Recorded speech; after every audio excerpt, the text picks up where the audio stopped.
નમસ્કાર, અમારી YouTube channel રાજેશમાં આપનું સ્વાગત છે. મારા વિશે છે પાક કરતા વિચારો, પાર્ટ 103 103. આ વિશે બરાબર લાગે તો લાઈક કરો, શેર કરો, સબસ્ક્રાઇબ કરો. તો સબસ્ક્રાઇબ કરો ના ભૂલશો અને બાજુમાં આવેલું બેલ આઇકન બટન દબાવજો જેથી નોટિફિકેશન દ્વારા બીજા વિડીયો તમને મળી શકશે.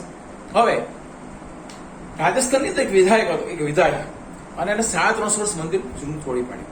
એક હિન્દુઓની વોટ બેંક લેવા, મુસ્લિમોની વોટ બેંક લેવા માટે. હવે હિન્દુઓ જાગૃત નથી, હિન્દુઓને વોટે છૂટાવશો, હિન્દુઓ વોટિંગ નથી કરતા, પણ જાગૃતિનો અભાવ છે. હવે જાગૃતિનો એક અભાવ છે હિન્દુ લોકોમાં. હવે હું હિન્દુ મુસ્લિમ ભાગ નથી કરતો. જો સદનમ ખાન નેટમાં જો તો આ બધા હમણાં મંદર તોફાન તો બહુ જ વિરુદ્ધમાં છે. અને જે બાંગ્લાદેશ જે આયા, જે 5 કરોડ 4 કરોડ જે આયા, એમાં લાખો મુસ્લિમો અને હિન્દુઓના છોકરાઓ પડી ગયા. મુસ્લિમો તો વધારે પડી ગયા છે. કોઈના વિકાસી કોઈ રસ નથી, એમના વિકાસ રસ છે, હું એ વાત કરું છું. તો હવે આ છે ને 350 વર્ષ સુધી આટલી બધી ખુશામત, આટલી બધું તુષ્ટિકરણ કોનું કરવાનું? 350 વર્ષ જૂનું મંદિર તોડી નાખ્યું વિધાયક. હવે પછી શું થયું? વોટ જ ના હોય, ચૂંટાયો જ નહીં, હિન્દુઓ વોટિંગ ના કર્યું, બધા આંખમાં આંસુ, કેટલું થડ બધા થાય, હા થોડું બધા એવું થવા માંડ્યું. થોડા ઘણા બધા અવૈધ મકાનો શું ગેરકાયદે થશે, એ થોડી વાર વ્યાજબી વાત હશે, ચલો તોડ્યા, ચલો.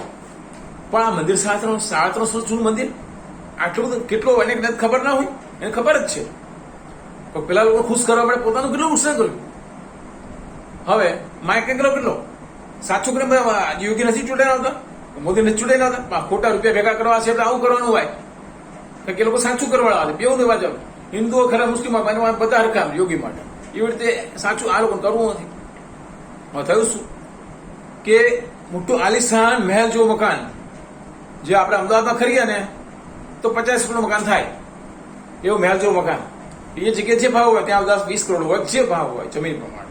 પણ અમદાવાદમાં જે મકાન કરીએ એ મકાન તો 50 કરોડ થાય. મહેલ જેવું મકાનમાં લાગ્યું. થયું શું? અમદાવાદમાં સારી જગ્યામાં, સાયન્સ સિટીમાં, જ્યાં સૌથી કોસ્ટલી ભાવ હોય ત્યાં એવું મકાન બનાવવા 50 કરોડ થાય. એ ત્યાં 10 કરોડમાં બન્યું હોય કે જે બન્યું હોય. હવે આવા મકાન શું થયું? મકાનનું ઓપનિંગ તો ખર્યું, પછી શું થયું? એ પતી ગયું, કક્કડભૂસ મકાન, મહેલની જે પત્તાના મહેલ તૂટી ગયું મકાન. પત્તાના મહેલ જેમ તૂટી ભાગીને ભોગો બોલાઈ. પછી શું થયું આગળ? હવે પછી કન્ડિશન નાજુક થવા માંડી. એટલે શું પરિસ્થિતિ? હાવ ગરીબ નહીં, પરિસ્થિતિ ડાઉન થતી જાય. હાવ પછી કોઈ સંતને બોલે, મારી પરિસ્થિતિ દિવસે બગડતી જાય છે. ખર્ચો આવે, ખોટા ખર્ચો આવે કરે, બીમારી મટીએ નહીં, ડોક્ટર પૈસા પડાવે.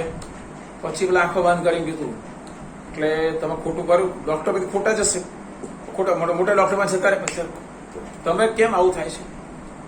એટલે કેટલા વખત દવા બધી કરું છું, શરીરનું ઠેકાણું નથી પડતું. પણ આંખો બંધ કરી કીધું જૂનું તો મહાદેવનું મંદિર તોડ્યું છે, ક્યાંય એક જગ્યાએ તમે તોડ્યું છે મહાદેવ, વિચાર કરો તમે બધું. પછી ના ખબર પડી ગઈ, આ તો મરામત કરાવો અને નવું મસ્ત મંદિર બનાવો અને પછી બધા જમાડ્યા. કીધું કે આ રીતે બધા ખુશ કરો, બધા નારાજ થયા છે. અને મંદિર બનાવ્યું અને પછી સ્થિતિ સારી થવા માટે કંઈક પુણ્ય સારી થવાની જોઈએ ને, ભલા જોવામાં આવે. પાક વચ્ચે કર્યું ને ના તકલીફ. એટલે પાક કરતા વિચારો, આપણે ખબર ના હોય, કોઈ તોડી નાખીએ. પછી ઘણી વાર છે ને છોકરાનો હોય, જો હું નેટમાં જોઉં છું, સોનુ ચૌધરી, મોહિત વર્મા, આ બધામાં આવે છે, સ્ટિંગ ઓપરેશન કરે છે. કેમેરા ગોઠવી દે, બગીચામાં બોલાવે કે તમારો છોકરો માનતો નથી ને, છોકરાઓ હેરાન કરે છે ને, તો અહીંયા બોલાવો, પ્રોપર્ટી માટે કરે છે, લખાવી લેવાનું. પછી છોકરાને બોલાવે, છોકરાને તો આમ છોકરો ના મારે મારું સાચી હોય આમ ને એવું જ કરે, પણ સાચી જ લાગે. આવો કેટલાય આવશે. સોનુ ચૌધરી લોકો એટલે બીજા કેટલાય આવા માણસો. તો ઓપરેશન થાય, સ્ટિંગ ઓપરેશન કરે એટલે શું?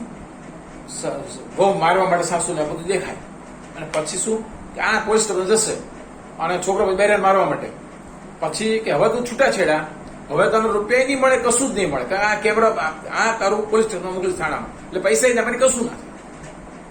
એટલે આ બધું ભોગવવું પડે છે. અને દાખલા કે આવું નથી થયું તો તમે વહેલી વૃદ્ધાવસ્થા હોય, તમે સાસુને હેરાન કર્યા, તમને વહેલી વૃદ્ધાવસ્થા આવે.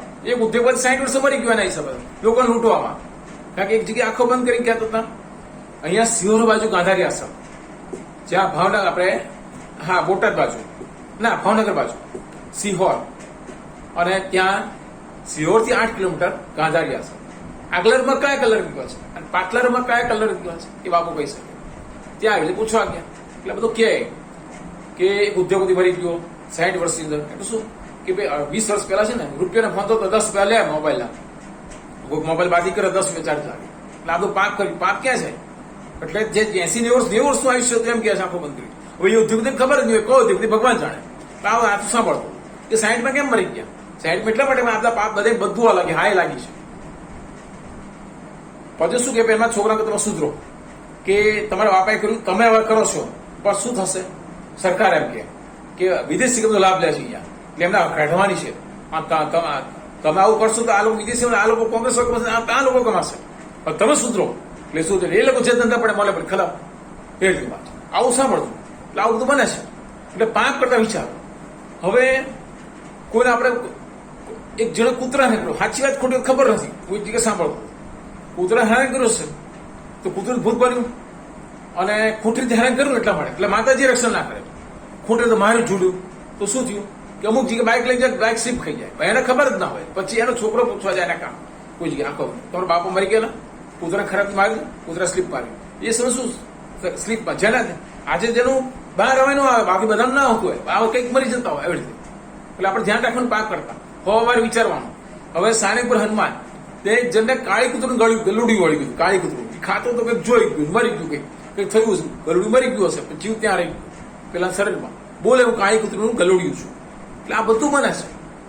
અને કેટલાક તમે હેરાન કરતા હોય તો એના સુરધન હોય, એ તમારા પોલીસ વાળા કઈ ના કરે કઈ નહીં, પોલીસ વાળા પૈસા કઈ નહીં, એ તમારા સ્કૂટર ત્યાં સ્લીપ ખાઈને મરી જાય. પોલીસ વાળા ખોટું કરતા હોય, દહેતા કટમાં કેસમાં પૈસા લીધા હોય ઇન્સ્પેક્ટરે, પછી હાર્ટ એટેક આવે 60 વર્ષે. અમુક જગ્યા પૂછી એટલે કે તારો આપણે હાર્ટ એટેક આવ્યો, આ દહેતા ખોટા પૈસા ખાધા હતા આમ કહેવા માટે. ત્યારે ખબર પડે ઇન્સ્પેક્ટર હતા, ઇન્સ્પેક્ટર પોલીસ ઇન્સ્પેક્ટર કેટલા પૈસા લીધા, આ બધાને એટેક આવી ગયો 60 વર્ષે, જે 90 વર્ષ જીવવાના હતા. આંખો બંધ કરી મેલિયસ નામ સહિત આપી દે, ખોટું છે ને કહેવાય એ ના કહી. એટલે આ બધું કુદરત એનું કામ કરે, બુદ્ધિ આપણે દોડાવવાની, સાચું શું ખોટું. અત્યારે તો લોકો બુદ્ધિ દોડાવતા જ નથી. આ ફાસ્ટ પીઝા દાબેલી કહીએ છીએ કે ડોક્ટર બધા ના પાડે છે, બુદ્ધિ આપણી. કોઈ તમને બાવડું પકડી કહેશે ના ખાશો ભાઈ તો વૃદ્ધાવસ્થે વહેલી આવે છે, કોઈને વહેલી આવે કોઈને મોડી આવે. અને ખરાબ પુણ્યનું ઉદય હોય, એ ફાસ્ટ ફૂડ ખાય તો 100 વર્ષ જીવન કશું થતું ના હોય, એ પુણ્યનું ઉદય કહેવાય. બધાનું ન હોય, 100 નો હોય, લાખે 1 હોય, 10,000 1 નો. દિલીપ કુમાર માંડક દ્રવ્ય જીવે ઓછું જીવે, દિલીપ કુમાર વધારે જીવાય, આટલા બધા પાપી અને દુશ્મન દેશ પેલો એજન્ટ હતો. આપણે દેશની માહિતી વિદેશ પૂરી પડે, પાકિસ્તાન પૂરી પડે, એ દિલીપ કુમાર તો એ જીવ્યા, પુણ્યથી આગળ ચાલે છે, જીવ્યા. એટલે આપણે પાપ કરતા વિચારવાનું, 100 વાર વિચારવાનું, પાપ કરતા વિચારતા જ નથી. હવે નાના વસ્તુમાં મેં જોયું એક છોકરા 5 પડી ખાય, બહુ પૈસા, કેટલા રૂપિયા, 15-20 ગાડીઓ, અહીંથી કેટલી ગાડી બધું, અને 30 વર્ષે 3 છોકરા. તો વર્ષો પહેલા વાત, અત્યારે 70 વર્ષ જીવતો હતો, 70-80 વર્ષનો હતો. પણ ડોક્ટરે શું કીધું, અત્યારે 70-100 જીવતો હતો તો 30 વર્ષ મરી જશે ડોક્ટરે. તો કે આપણે ઉલટી, એકવાર લોહીની ઉલટી થઈ, પછી બહાર કીધું દવાખાને લઈ ગયા. તો કે હવે તમારે જીવવાના નથી, ગુટખા ખાવ છો ને એટલે.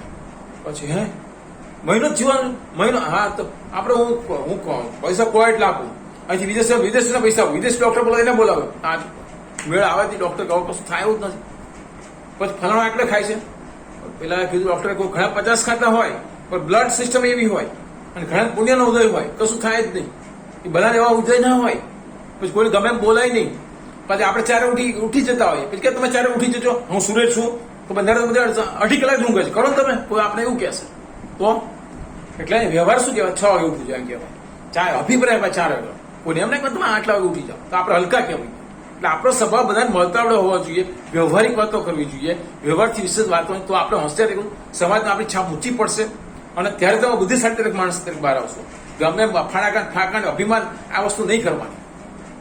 ત્યારે તમારી એક સરળતા હશે ને ત્યારે બુદ્ધિશાળી માણસ છાવા પડે. જે તમારું હોય હલકાઈ દેખાતી જ હોય, ઘણી ફાંકા ફટાકા મારતા હોય એ બી દેખાય. સરળ બનો બસ, તો તમે બુદ્ધિશાળી. તમને નથી આવડતું એવું બોલશો, નથી આવડતું આ વસ્તુ, જે તમે જીવન તમારે બતાવશો તો તમે બુદ્ધિશાળી. અને જેટલું વિનય વિવેકથી શીખશો એટલા બુદ્ધિશાળી. ભલે તમે યાદશક્તિ ઓછી હોય, ભલે તમારી બુદ્ધિશક્તિ ઓછી હોય, તો એ લોકો તમને બુદ્ધિશાળી કહેશે. કેમ? તમારે સરળતા છે, તમારે સ્વીકારવા છો ભૂલ. આ ભૂલ સ્વીકારતા હોય એ માણસ બુદ્ધિશાળી. એટલે આ બધું સમજવાનું હોય છે. હવે કાલે હું વિરમગામથી આવ્યો અને લેડીઝ કંડક્ટર મને 30 રૂપિયાની કે 40 રૂપિયા આપ્યા. જે અહીંથી 34 રૂપિયા ટિકિટ હોય પણ મને કે 4 રૂપિયા આપો. મેં કે 50 નોટ આપી હશે. તો હા, મને 20 રૂપિયા આપવાના હતા. એની જગ્યાએ મને 34 રૂપિયા, હા મને 20 રૂપિયા આપવાના હતા. એની જગ્યાએ મને 40 આપી દીધા. એવી કઈ ભૂલ કરી એમને. હવે શું 20 ની જગ્યાએ મને વધારે પૈસા આપી દીધા. મને એટલું યાદ છે કે મારે 30 લેવા હતા ને બેને 40 આપ્યા. મેં 10 પાછા આપ્યા.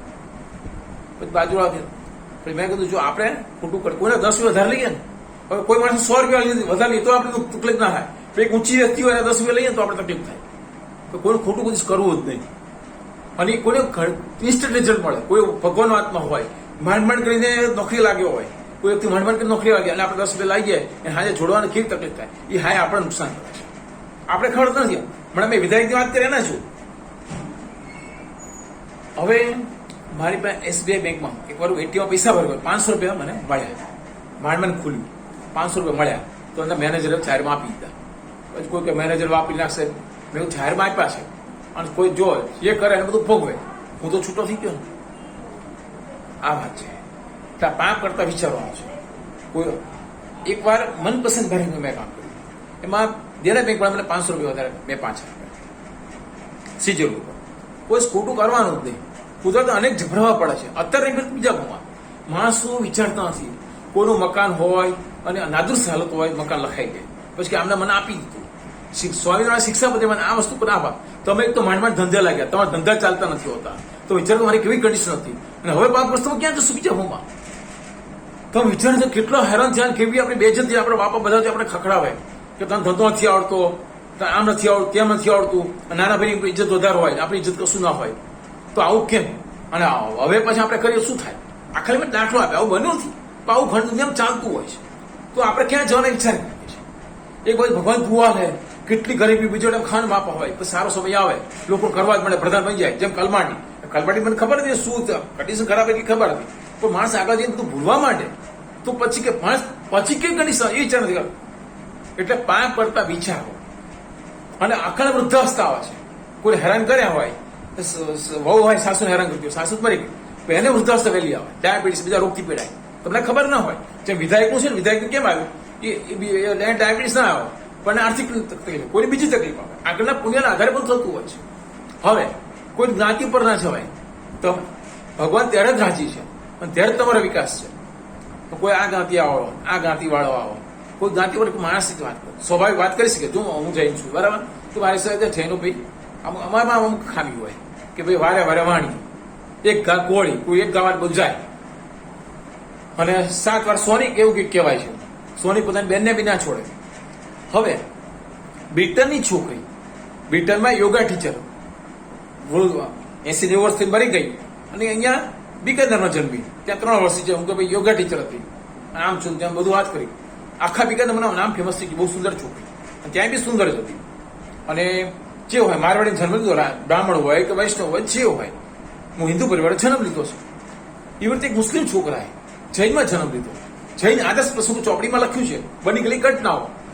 તો એમાં લખ્યું છે કે મુસલમાનો છોકરો મરીને જૈનમાં જન્મ લીધો, 25-26 વર્ષથી હાથ કપાવવા પડ્યો ડોક્ટર.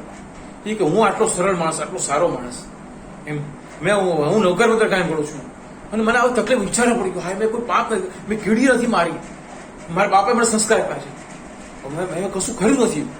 મારે કેટલા કીડી મારે મારી દવાઓ છે કીડી માટે. ચોક લગાવવાનો, ગૌમૂત્ર હર્ક લગાવવાનો, એની પિચકારી મારવાની, પિચકારી મરી જાય એટલે પેલું પંપ મારવા, એટલે કશું વસ્તુ મરે નહીં, જીવ જંતુ. આ બધું મારા બાપાએ આટલું શીખવાડ્યું. આપણે માઇકલની વસ્તુ, કોઈ વસ્તુ મારી નાખીએ, કોઈ જીવનો હિસ્સા નહીં કરવાની. મેં કશું કર્યું નથી, જો તમારે હાથ કપાવા.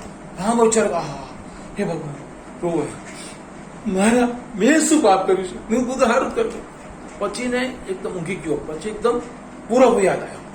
ઊંઘી ગયો ત્યારે એકદમ યાદ આવ્યો, પૂરો યાદ આવ્યો.